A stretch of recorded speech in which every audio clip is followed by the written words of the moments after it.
But basically, the ADA was recently amended. I'm sure most of y'all know that, January 1st, 2009. I like to call it the ADAAA now, the ADA Act amended, so it's got lots of A's added to it when you see it everywhere. But the big deal is that most people are now considered disabled. They've changed the law to say that before we had two scenarios that kept happening. We had people that weren't disabled enough to get the protections under the law, and then we had people that were so disabled they couldn't qualify for the essential functions of the job. So Congress said this isn't working. The Americans with Disabilities Act is supposed to actually help people stay in the workforce, so we're going to amend it. So that's the gist of it.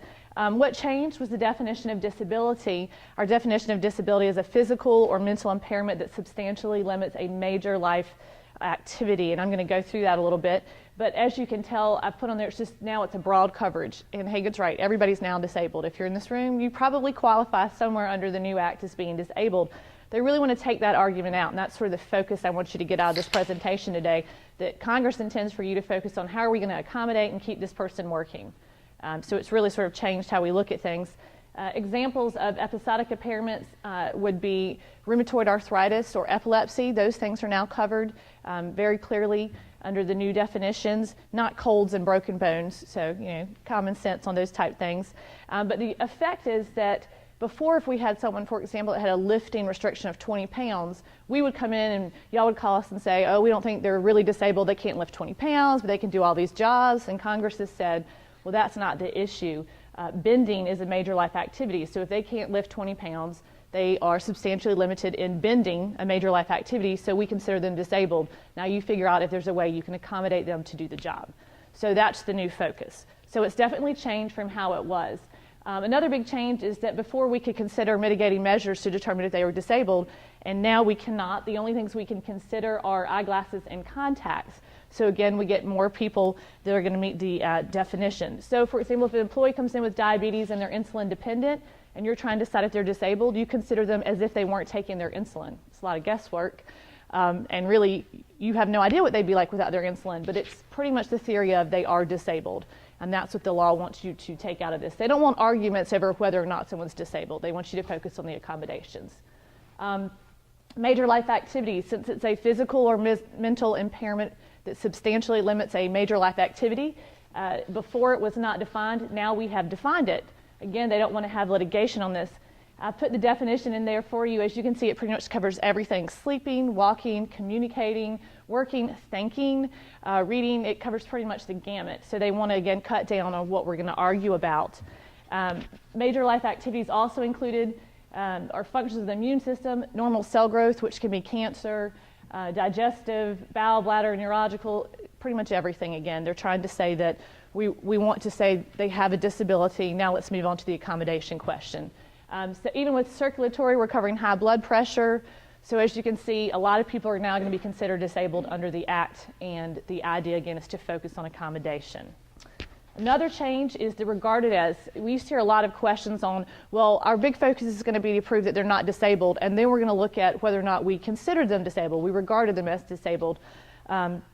They've changed that a bit. Before it said you had to show that you perceived them substantially limited in a major life activity, but now it's just we discriminated against them because we thought they were disabled. It doesn't matter whether or not we thought that they were not able to perform a major life activity. So it's a much easier way to prove discrimination. However, the good news for employers, if there's a silver lining, is that the law also says you don't have to accommodate someone that you perceive as disabled. So if somebody's not really disabled and they bring an argument and say, well, they perceived me as disabled and they discriminated against me, we're worried about our employees' actions that could be discriminatory. For example, well, I didn't get the promotion because they perceived me as disabled, but we're not worried about the next argument as they didn't give me an accommodation. So that's a little bit of a silver lining. Reverse discrimination claims are now prohibited, so we have clarified that somebody can't bring a lawsuit against employers that say I was discriminated against because I'm not disabled, so that's good. And the impact now, again, it's easier for employees to prove disability. That's the key fact. The function is now going to be on essential functions of the job and whether you can reasonably accommodate someone to do the job. And that's really the crux that I want to go into. Stop me with questions if you have them, or feel free, because I know mine's sort of short, to send me an email if you have a specific question. I don't bill for questions on the presentation, so that's your chance to get free attorney advice if there is a thought that you'd like to run through. The law wants us to basically assume the person is a qualified individual with a disability. The key is they have a disability, and now we're going to assume that we can accommodate them to make them qualified to do the job. So as an employer or as a HR person, you need to make sure your company's in the best position to defend what the essential functions are of the job so that you can look at whether or not you can accommodate them. So our key for that is our job descriptions. It's really hard when an employee comes in and says, well, I can't perform the job and this is what I need, and you're having this dialogue with them on whether they can perform the job.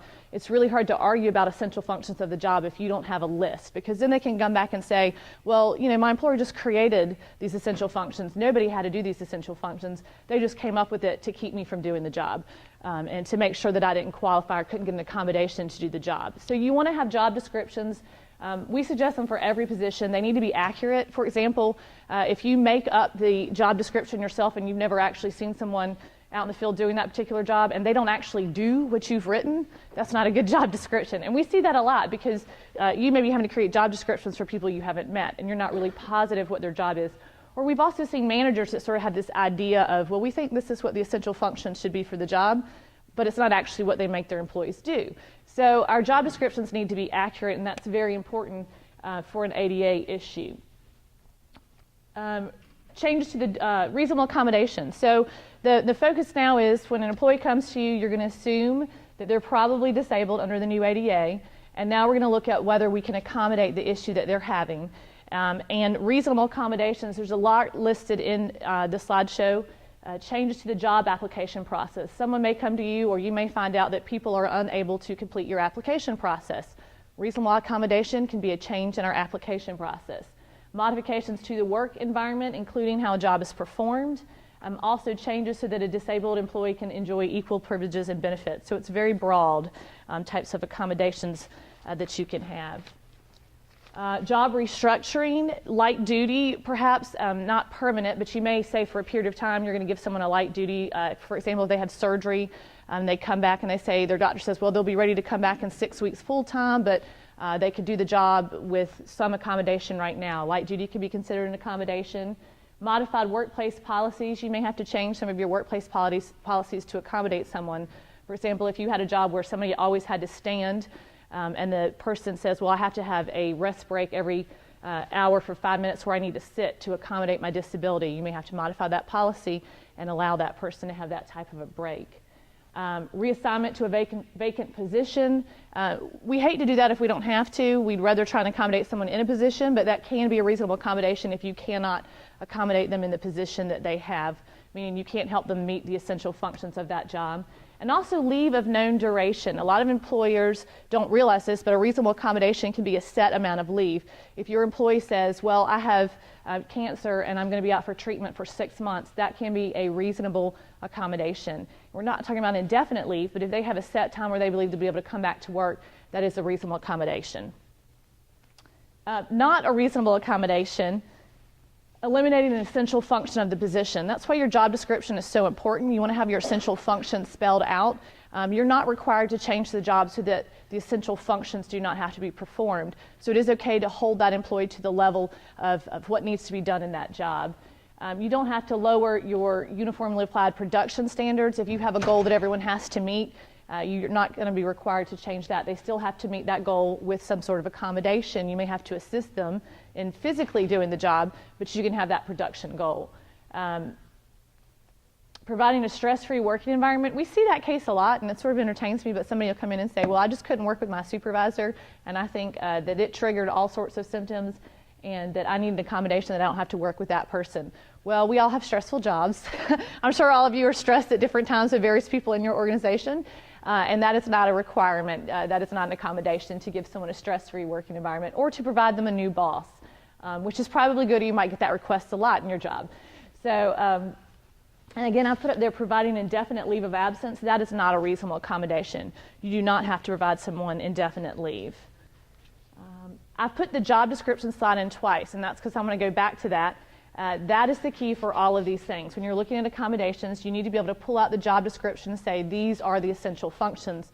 When defining your essential functions, you need to be careful that they really are essential to the job.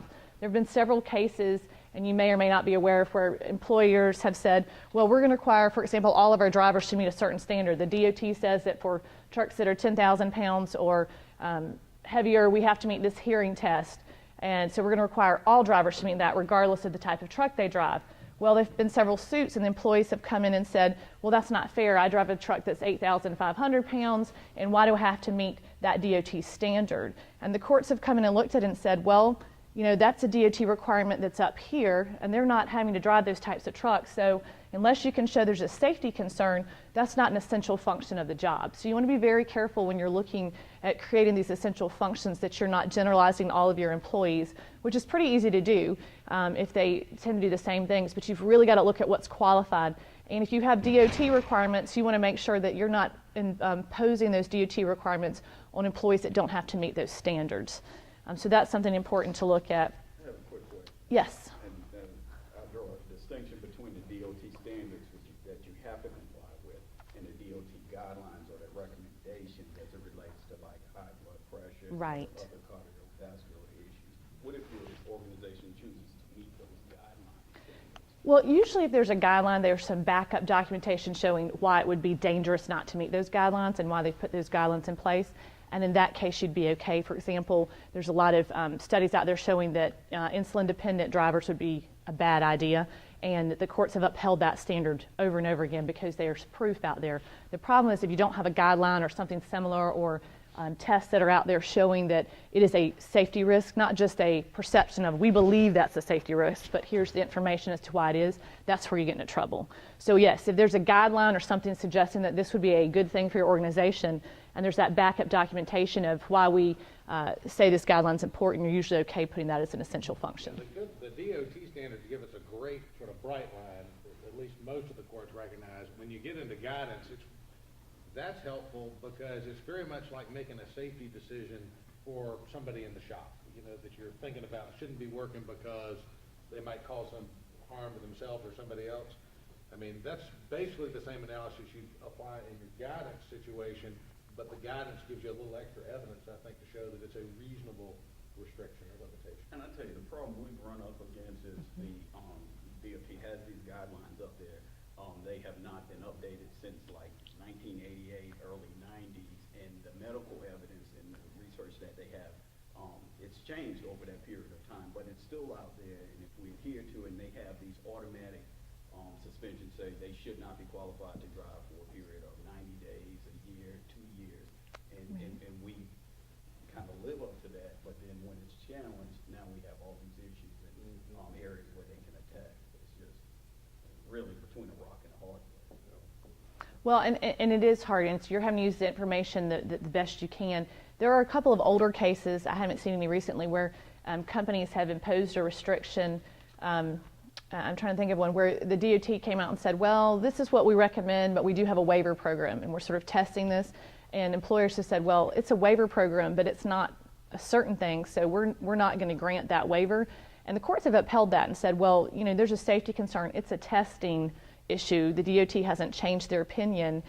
So we're going to say that you don't have to follow that waiver program and you can keep that essential function. So I think if you've got, even if it's old, you know, if you've got that reliability of, well, they've said this for years, that's the best you can do as far as trying to prove it. Anybody have any questions on the reasonable accommodations and the job descriptions? Isn't it incumbent for an employee to disclose the disability to the employer?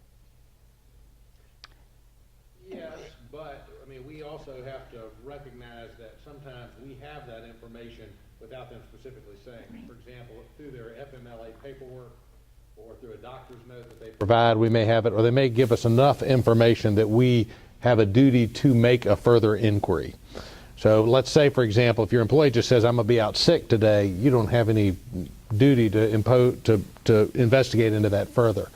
On the other hand, if you already know that you've got an employee who's got cancer and who's been in and out for treatments and things like that, and then they say, I've got to be out again this week, there have been some cases out there that say that's enough based on what you already know about the employee to put you on a duty to investigate whether that might be FMLA or ADA related.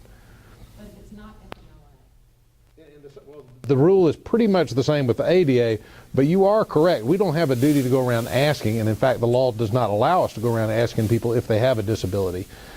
but so that the employee typically has to either directly or indirectly put us on notice that they have it.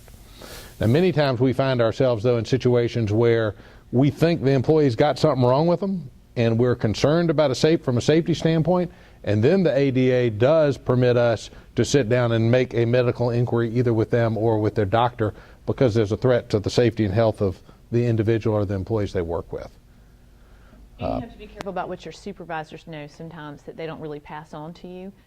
For example, I've had cases where HR will call and say, we've got this problem employee, they're always coming in late, they've got these issues, we've worked with them time and time again, and I've been talking with their supervisor and we can't seem to address it. And then when you really do some digging and HR goes back to the supervisor says, oh, well, I know what's going on, and they list off, they've got rheumatoid arthritis and they're working on medications, or they tell you exactly what's going on in the employee's life, and so they've known all this time, but they're not really addressing that with HR because they're not paying attention to that perhaps that's a disability. They don't think that that's going to qualify because they just hear arthritis or they just hear diabetic, and they don't think about how that could be perceived under the ADA. So you may have information that you don't even realize is there, so you've got to be careful. For that reason, the law does not require this, but we are recommending to clients now that they adopt reasonable accommodation policies that basically say, if you have a disability or some limitation, please come and see whoever the designated person is who is trained on how to address these issues so that we don't have supervisors shooting from the hip and potentially violating the law. That policy is not required by law, but we think it's advisable. And I think I'm about out of time, so I'm gonna just shoot through a couple of things. There are some slides on the medical examinations and the inquiries you can ask. I just want to point out on the pre-employment inquiries, you can't ask people if they have a disability. I'm sure all of you know that, but it's just always a good reminder. You can ask things like, can you meet the attendance responsibilities of this job, but you can't actually ask them if they have a disability or whether they'd be able to do the job. So that's important to pay attention to. Post-offer pre-employment medical inquiries are permitted, but they need to be for everyone in that job category. They don't have to be job related. You can have as broad of a medical test as you want, but it's got to be that everybody is subject to it in that job category. And then post-employment job related, post-employment medical examinations need to be job related and business necessity are the two keys. And there's a slide on that. If the employee poses a danger to themselves or others, if they appear unable to perform essential functions, or for example, if they return from a leave of absence and you're worried about safety concerns, in those cases you could.